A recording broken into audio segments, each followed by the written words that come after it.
Israeli airstrikes light up the night sky, at one point dozens every few minutes, creating another sleepless night in the Gaza Strip. There is so far little news of casualties or the extent of the damage. Gaza officials say dozens of people, including children, were killed on Sunday. That would be the highest death toll since airstrikes began, leaving Palestinians to mourn their dead. Across the border in Israel, the damage isn't as bad, but people are living in fear of Hamas rockets. Wrecked buildings and burnt-out cars, proof that not all missiles are intercepted by Israel's defences.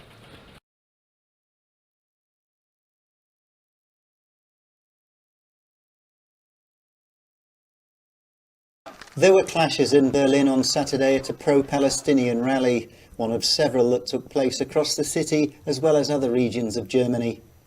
Demonstrators waved flags and shouted chants such as "Free Palestine" as they expressed anger with Israel in its ongoing conflict with Hamas. A journalist reporting for Israeli state TV was heckled at first and then had to run for cover when she heard a loud bang nearby. As it happened, it was just a firecracker, but the reporter had clearly been frightened despite having experienced similar events before. The clashes started after police attempted to break up a crowd over COVID-19 violations. Some protesters threw bottles and stones as well as firecrackers. Police used pepper spray and appeared to detain some demonstrators, although a spokesman could not confirm any arrests at the time.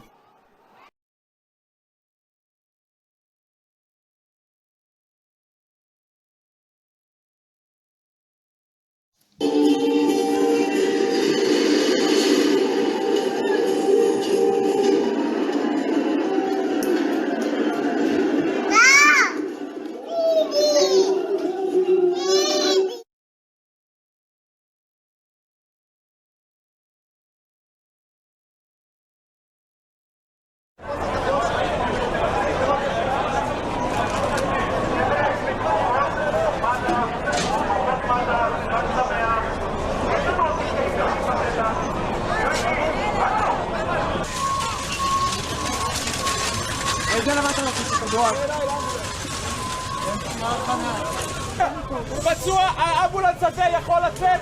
לא, על המדרכה להמשיך.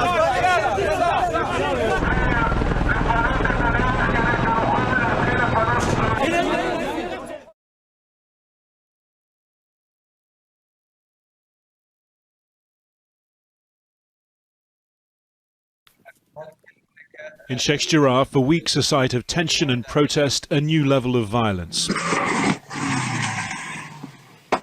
6 members of the Israeli security forces injured, the driver shot dead in his seat seconds later. Witnesses told us the man, a Palestinian from occupied East Jerusalem, shouted Allahu Akbar as he approached. On edge, Israeli forces driving our team and others from the immediate area. Calm down, please. No need to get aggressive. 4 Palestinian families further down this street are facing imminent forced expulsion from their homes. Their fate driving many of the protests that preceded the descent into the airstrikes, rocket fire and communal violence of the last week. Sheikh Jarrah was the focus of so much of the simmering tension that we saw here throughout the month of Ramadan. Tension that sparked violence that has spread far beyond here, violence that is continuing. A short drive from Sheikh Jarrah, an Israeli settler was filmed taking aim at Palestinians. 2 were later reported shot and injured.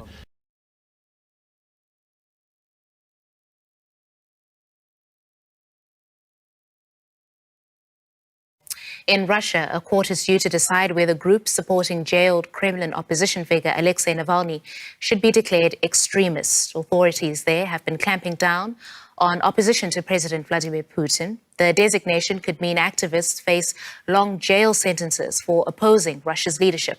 This letter seals the deal.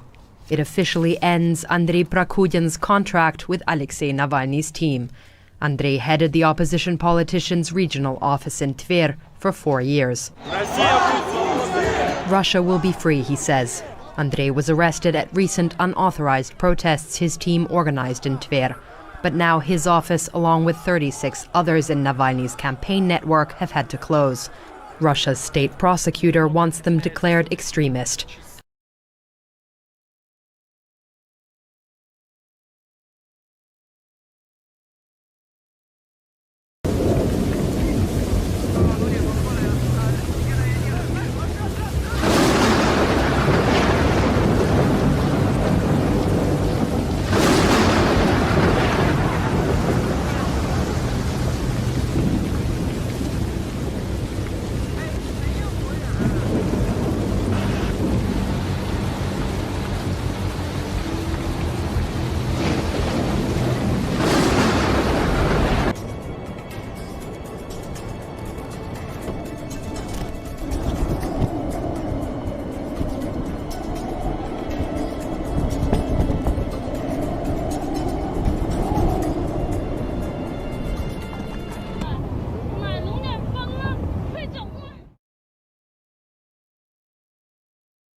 Well, this has been kind of 16 years of investigation leading up to this moment.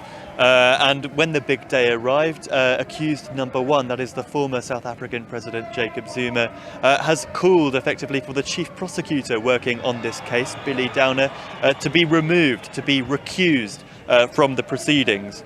Now, because this was only announced officially to the court today, the trial has had to be adjourned because a formal recusal application takes quite some time. So we're now going to have to wait until May 26th before this trial can properly commence.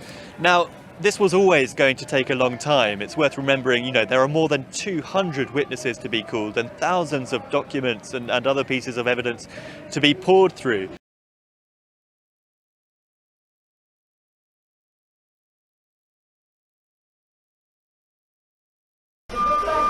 A nation gasping for oxygen.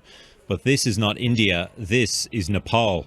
The country on the roof of the world is the size of the Maritimes, with a population of almost 30 million. Its daily case numbers threaten to surpass anything Canada has seen.